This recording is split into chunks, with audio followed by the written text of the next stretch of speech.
Audiolivro Embaixadores do Reino: Como glorificar a Deus através das finanças, de Camila Moraes Russo.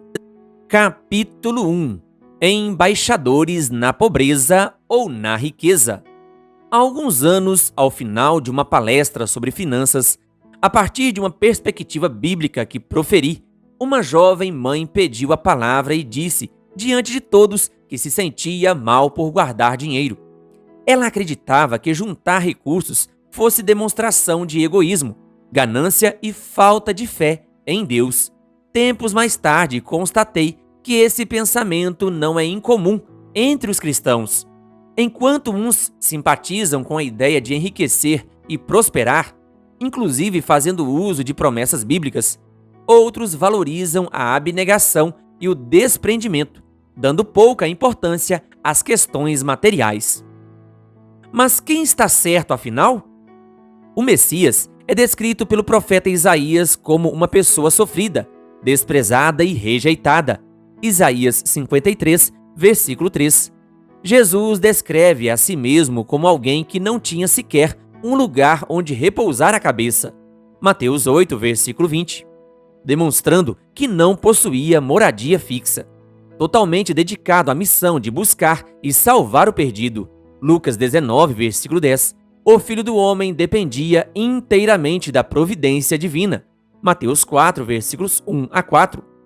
O Pai do céu lhe dava o pão de cada dia, a ele e aos seus discípulos, por meio das mãos de pessoas piedosas, como Joana, mulher de Cusa, procurador de Herodes, Susana e muitas outras, as quais, com os seus bens, ajudavam Jesus e os seus discípulos. Lucas 8, versículo 3. Aqui vemos claramente dois instrumentos distintos, operando em sintonia: os que doam serviços e os que doam recursos. Ambos são importantes. A propósito, falando sobre a diversidade de dons dentro da igreja, o apóstolo Paulo fez questão de destacar a relevância daqueles que contribuem. Romanos 12, versículo 8. Dirigindo-se particularmente aos ricos, ele apelou para que buscassem desenvolver a bondade, a generosidade e a prontidão em repartir. 1 Timóteo 6, versículo 18. Cristianismo, portanto, não é sobre preferir ser rico ou preferir ser pobre. É sobre dedicar os talentos e recursos de que dispomos, poucos ou muitos, fielmente ao propósito de glorificar a Deus. 1 Coríntios 10, versículo 31. John Piper ilustra isso de maneira muito didática. Imagine um planeta qualquer orbitando em volta do Sol. Gigante ou pequeno, tanto faz, sua trajetória estará correta, segura e ajustada apenas enquanto o Sol for o centro. De igual modo, acontece com o dinheiro.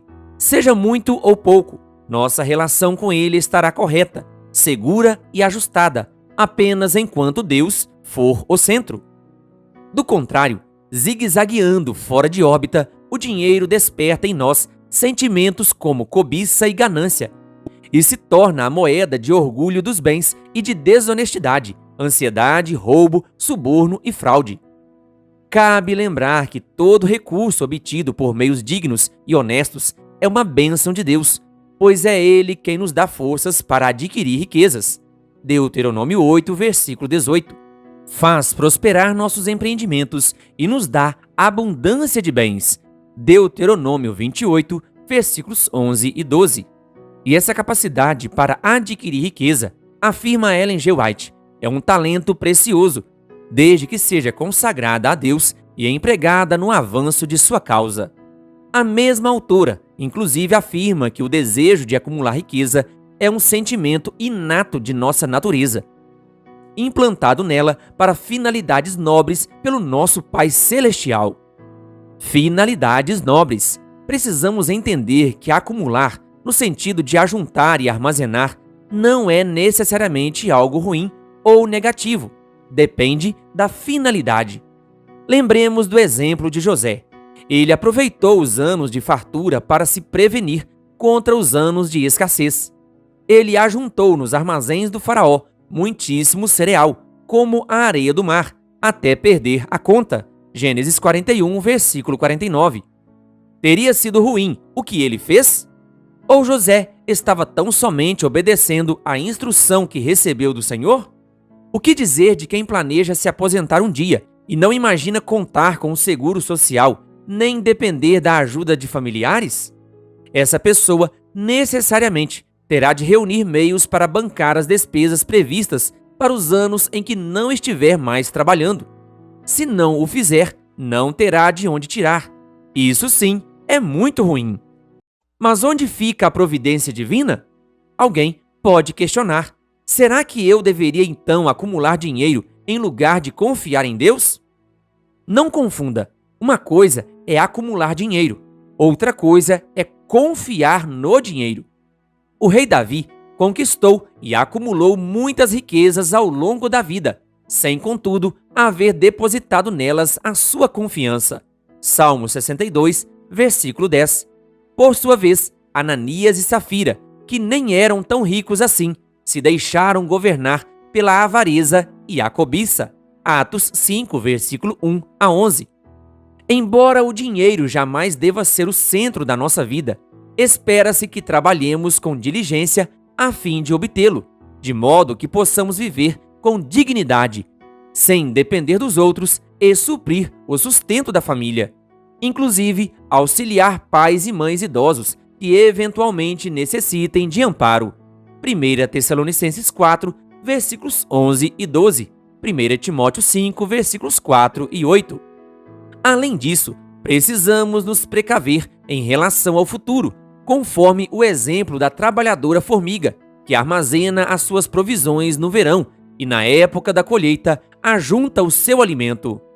Provérbios 6, versículo 8, Nova Versão Internacional. Ora, a formiga sabe que no inverno será muito mais difícil encontrar comida fora do formigueiro. Se há uma época favorável para armazenar, período em que o esforço de sair em busca de comida será abundantemente recompensado, essa é a época da colheita. E assim, em sua humilde simplicidade, esse pequenino ser nos ensina que, de fato, há tempo para todo o propósito debaixo do céu, inclusive o tempo de guardar. Eclesiastes 3, versículo 1 e 6. O que estamos fazendo com as épocas de colheita? Estamos consumindo tudo e poupando nada? Se sim, então somos tolos, pois enquanto na casa do sábio há comida e azeite armazenados, o tolo devora tudo o que pode. Provérbios 21, versículo 20, Nova Versão Internacional. A Bíblia nos mostrou que é correto e sábio poupar e ajuntar. Mas até que ponto? Certa vez, uma pessoa, com um sincero desejo de servir a Deus, perguntou ao seu pastor se deveria vender suas propriedades e doar o dinheiro para custear projetos evangelísticos e missões. O pastor, muito ponderado, pensou um pouco e respondeu: "Querido irmão, se você fizer isso agora, será de grande ajuda, mas também irá esgotar a sua capacidade de continuar ajudando pelos próximos 40 anos. Então, continue crescendo, produzindo e sendo fiel.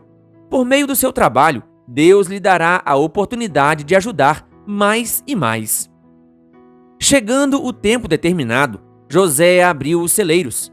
Por sua vez, o fazendeiro da parábola derrubou os próprios celeiros e construiu outros, maiores, a fim de reter ainda mais para si. Lucas 12, versículos 16 a 19. Por fim, Deus lhe disse: "Louco, esta noite lhe pedirão a sua alma. E o que você tem preparado, para quem será?" Lucas 12, versículo 20. Nem tolos, perdendo para o lado da irresponsabilidade, nem loucos, pendendo para o lado da avareza. Deus deseja que sejamos sábios. A Bíblia diz que o temor do Senhor é o princípio da sabedoria. Provérbios 9, versículo 10. Assim, se desejamos ser sábios, precisamos antes compreender o que significa temer a Deus. O temor do Senhor consiste em odiar o mal, a soberba, a arrogância, o mau caminho e a boca que fala coisas perversas. Provérbios 8, versículo 13.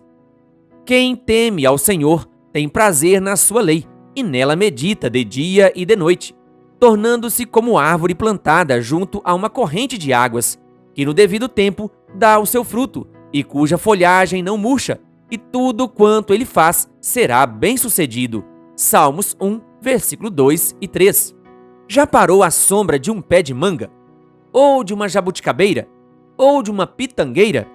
O que acontece com o fruto quando está maduro e não é colhido?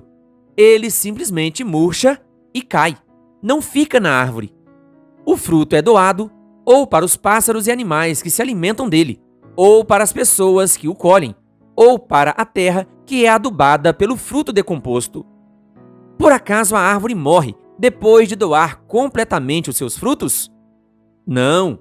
Será que deixa de frutificar novamente por não ter retido sequer um fruto da temporada anterior? Também não. Como pode isso? Simples. A abundância da árvore não está em reter. A sua abundância está em produzir.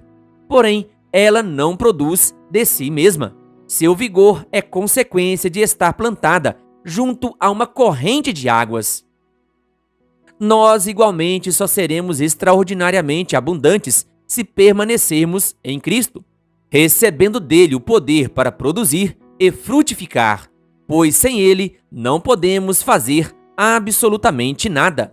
João 15, versículo 5.